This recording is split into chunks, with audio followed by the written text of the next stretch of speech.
Hello everyone, welcome to our mini vlog of the day. म र मेरो साथी सुस्मिता चाहिँ आज हामी धेरै समयपछि प्लान बनाएर चाहिँ हाम्रो हुप्पील्यान्ड जाने चाहिँ पहिल्यैदेखि प्लान थियो।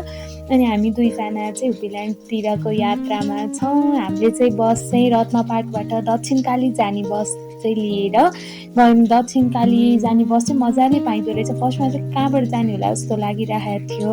अनि हामी चाहिँ जे होस् गाडी पायौँ अनि गयौँ। गाडीमा पनि हामीले जे होस् इन्जोय गऱ्यौँ। अलिकति टाढै रहेछ, टाढा त त्यस्तो धेरै नजिक त लागेन हामी दुईजनालाई।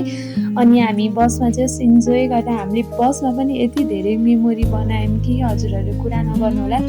कति भन्न मिल्ने पनि हुन्छ, नमिल्ने पनि हुन्छ फाइनल्ली। अनि हामी चाहिँ यस्तो अलिअलि बेइज्जत गरी हामी चाहिँ पुग्यौँ हुप्पील्यान्डसम्म।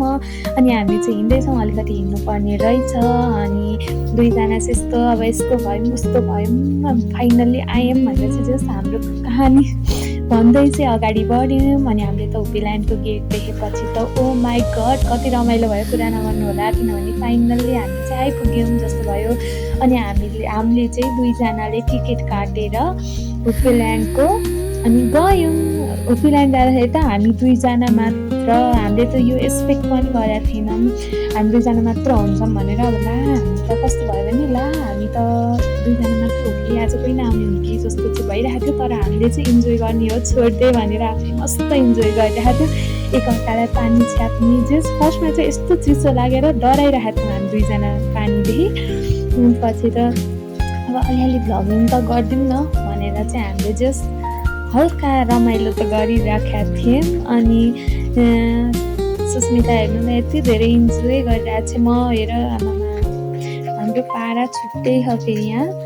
अनि जे होस् रमाइलो नै गरिरहेका थियौँ। अनि त्यो कति ढिलासम्म पनि कोही आउनु भएको थिएन। अनि हामी दुईजना चाहिँ मस्त सबैतिर भ्याउनुपर्छ आज त भने जस्तो भएर। अनि म यस्तो डराइ खेलिरहेको थिएँ। अनि सुस्मिता चाहिँ नडराइ आउँछ होइन, कतिसम्मको खतरा मान्छे हामी सुस्मितालाई हेर्नु। अनि मैले चाहिँ फ्याट्ट आफ्नो भाइलाई भेटेँ। अनि त्योसँग नि अब यस्तो फोटो भिडियो खिचौँ भने सुस्मितालाई खिच्न लाएँ। अनि त्यो पनि सक भयो, म पनि सक भएँ। उही त यहाँ भने जस्तो भयो। अनि म चाहिँ अब अलिअलि स्विमिङ आएको, अलिअलि स्विमिङ खेला जस्तो त भिडियो बनाउनै पर्यो भनेर चाहिँ म यस्तो रमाइलो म डुब्छु त खिच्दिएँ होइन, तर सकिनँ धेरै डुब्न चाहिँ। अनि सुस्मिता आफ्नै पारामा इन्जोय गरिरहेको छ। अब यसलाई एक्लै इन्जोय गर्न त दिनु भएन, किनभने योसँग म पनि गएको छु नि त। त्यही भएर चाहिँ म पछाडिदेखि आइहालेँ, नाटक देखाउन त आउनै पर्यो। अनि त्यसपछि चाहिँ हामीले अर्को साथी भेट्टायौँ त्यहाँ। अनि हामी चाहिँ जस्ट चिनजान गरेर हामी माथि गयौँ। त्यहाँ चाहिँ हामीले यो चाहिँ प्लेटी खेल्दाखेरि चाहिँ उसलाई खिच्न लायौँ। अनि यो चाहिँ एकदम डेन्जर लागेको थियो, मलाई एकदम डर लागेको थियो। अनि यो वाला चाहिँ अनि मैले फर्स्टमा सुस्मितालाई मेरो भाइको साथीसँग पठाइदिएँ। अनि त्यसले खेलेपछि मात्र अलिकति होप आयो, ओहो यसले त सक्यो म पनि सक्छु टाइपको भयो। अनि म चाहिँ मेरो आफ्नै भाइसँग चाहिँ गएँ। अनि यस्तो डर लाग्यो, एकछिन त म त कहाँ छु भने जस्तो भयो। मलाई यस्तो डर लाग्यो कुरा नगर्नु गाइज। तर झरिसकेपछि त ओहो फाइनल्ली आइपुगेँ भने जस्तो भयो। अनि हामी दुईजना त यति इन्जोय गरिरहेको थियौँ कि यो दिन जस्तो मेमोरेबल दिन त हाम्रो लाइफमा चाहिँ कुनै पनि भएको थिएन जस्तो चाहिँ फिल भएको थियो।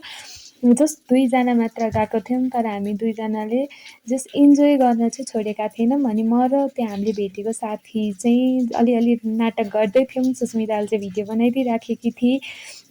अनि मैले साथीहरूलाई चाहिँ हेलो भनेर कस्तो लाग्यो भनेर सोध्दै थिएँ। अनि रमाइलो लाग्यो भनेर चाहिँ सुस्मिताले चाहिँ हाँस्दै थिए।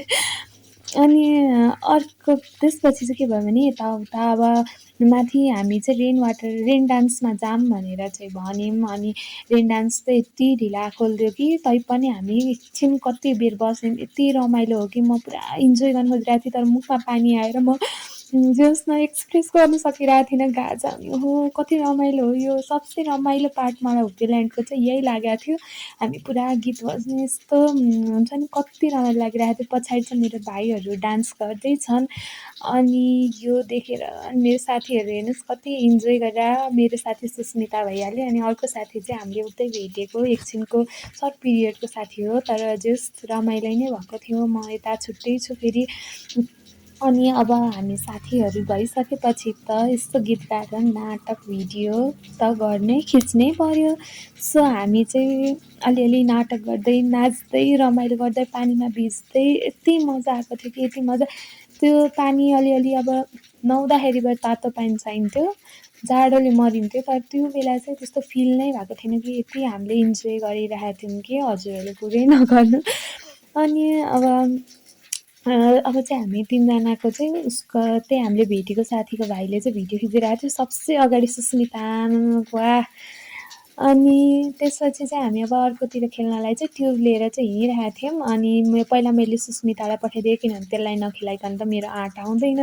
अनि पछि चाहिँ सुस्मिता र म खेल्न जाऊँ भनेर चाहिँ भनेको थिएँ। अनि हामी दुईजना चाहिँ खेलेका थियौँ। त्यसपछि चेन्ज गरेर अब हामीलाई ढिला भइसकेको थियो अनि हामी चाहिँ जुरासिक पार्कमा चाहिँ गयौँ।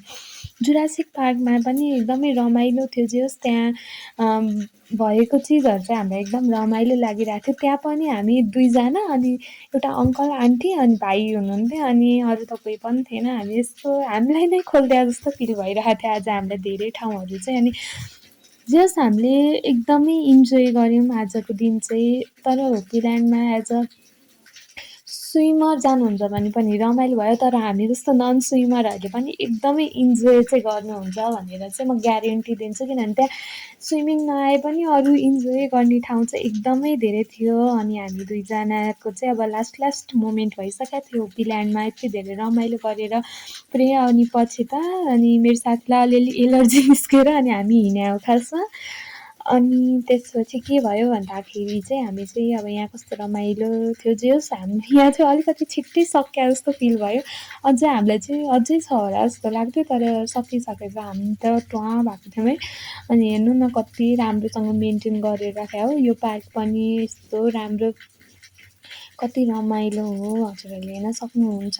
सुस्मिता मक्खसे जे होस् आजको दिन चाहिँ हाम्रो लाइफको एकदमै मेमोरेबल दिन भयो। अब चाहिँ हामी जाँदैछौँ, घर नि फर्किनै पर्यो, ढिला भइसकेको थियो। Bye bye guys, see you in next vlog. Thank you for watching, we love you guys. हामी दुईजनाबाट चाहिँ हजुरहरूलाई धेरै धेरै धन्यवाद भ्लग हेर्नु भएकोमा। Thank you.